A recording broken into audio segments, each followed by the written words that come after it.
9월 15일 목요일 새벽 말씀의 시간입니다. 오늘도 이 말씀들이 여러분의 생애에 빛이 되는 하나님의 음성이 되시기를 바랍니다. 오늘은 고린도후서 4장의 말씀을 중심으로 함께 은혜를 나누도록 하겠습니다. 여러분은 매일 아침에 눈을 뜨면 어떤 생각을 하시나요? 사실 우리는 매일 아침에 잠에서 깨어 눈을 뜰 때마다 새로운 날을 맞이하는 동시에 사실은 죽음에 조금씩 가까워지고 있는 것입니다. 즉 우리는 날마다 죽어가고 있다는 것이죠. 시간이 흐르면서 또 살아갈수록 우리는 매일 죽음을 향하여 한 걸음씩 나아가고 있는 것은 아닐까요?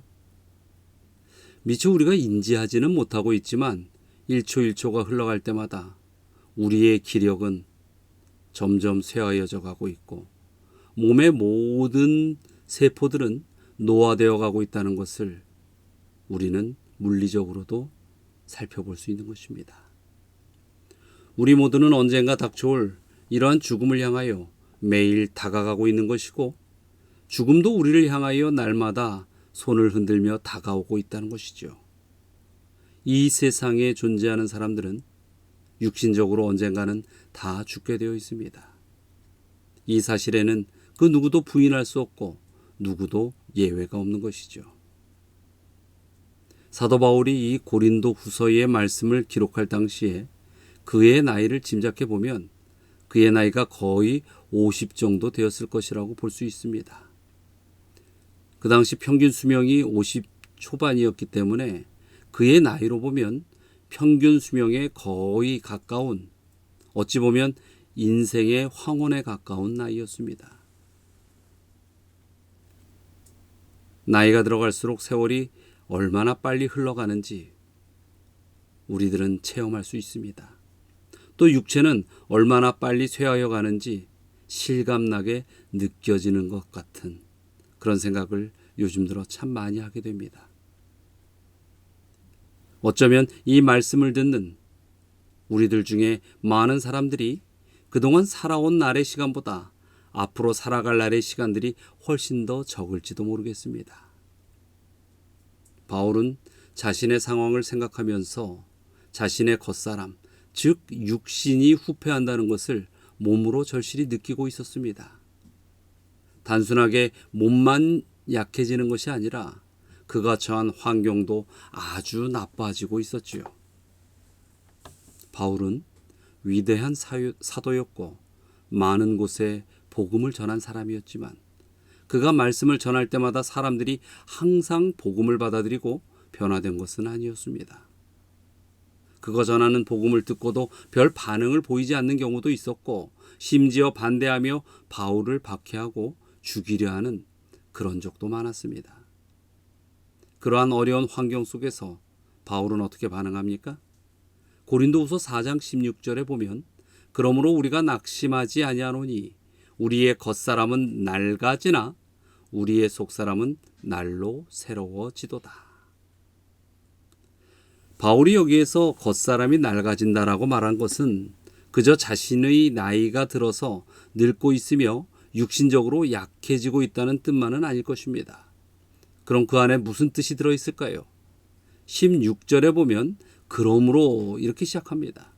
이 말은 앞에 무엇인가가 있다는 것이고 그에 연결된 말이라는 것이죠. 자, 그러므로 우리는 앞에 말을 좀 보아야 할 필요가 있습니다.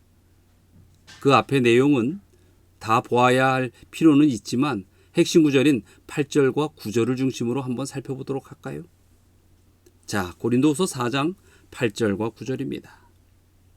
우리가 사방으로 우겨쌈을 당하여도 쌓이지 아니하며 답답한 일을 당하여도 낙심하지 아니하며 박해를 받아도 버림받지 아니하며 거꾸로 들임을 당하여도 망하지 아니하고. 사방으로 우겨쌈을 당한다는 이 말은 헬라어 원문으로 보면 모든 면에서 압력을 받는다는 뜻입니다.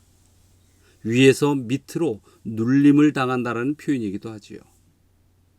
답답한 일을 당한다는 것은 이쪽으로도 갈 수 없고 저쪽으로도 갈 수 없고 앞으로도 갈 수 없고 뒤로도 갈 수 없는 그러니까 사방의 길이 모두 막혀 있는 아주 당혹스러운 상황 가운데 있다는 말인 것입니다. 또 9절에 박해를 받는다는 말이 나오는데 이것은 마치 짐승이 사냥꾼에게 쫓기는 것처럼 뒤에서부터 추격을 당하는 것을 말합니다. 거꾸로 팀을 당한다는 것은 올림픽 등을 할 때의 레슬링 경기에서 나오는 말입니다. 거꾸로 트림을 당한다는 것은 레슬링 선수들로부터 번쩍 들어 올려져서 내쳐지는 그러한 의미인 것이죠.